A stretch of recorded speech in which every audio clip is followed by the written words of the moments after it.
There was a fresh barrage of Russian rocket attacks in the southern Ukrainian city of Zaporizhzhia on Friday. We are told to hide. Hide where? You can't hide in the cellar, because you will be trapped by debris. So we go outside and wait until it's all over.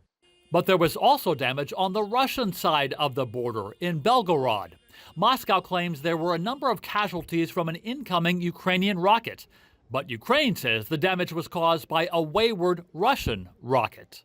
Either way, Russian President Putin said in a speech on Friday that Moscow will hold off, for now, on more mass shelling of Ukraine's civilian and infrastructure targets. He said Moscow was doing everything right, even as Ukraine is clawing back more Russian-held territory.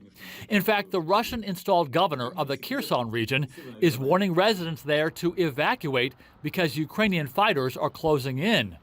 Putin also said his call-up of more reservists, a move that sent tens of thousands of men fleeing the military draft, would be finished in a couple of weeks. And Putin warned any NATO troops against joining directly in the fight. In any case, a direct contact, a direct clash of NATO troops with the Russian army is a very dangerous move, which could lead to a global catastrophe. I hope that those who are saying this are smart enough not to take such a step.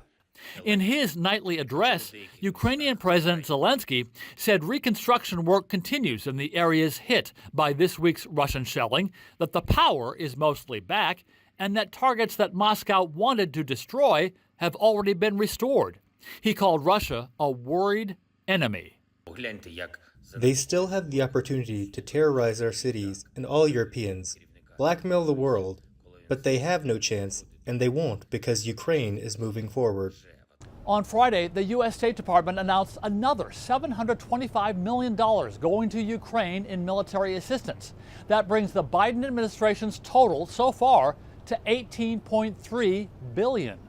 Meanwhile, SpaceX founder Elon Musk has asked the U.S. Defense Department to take over funding for his satellite network called Starlink that's been providing internet services for Ukraine's military forces and civilians. But a Ukrainian presidential spokesman said he hopes Musk will keep paying for the satellite service until new funding can be found. Andy Roesgen, TRT World, Washington.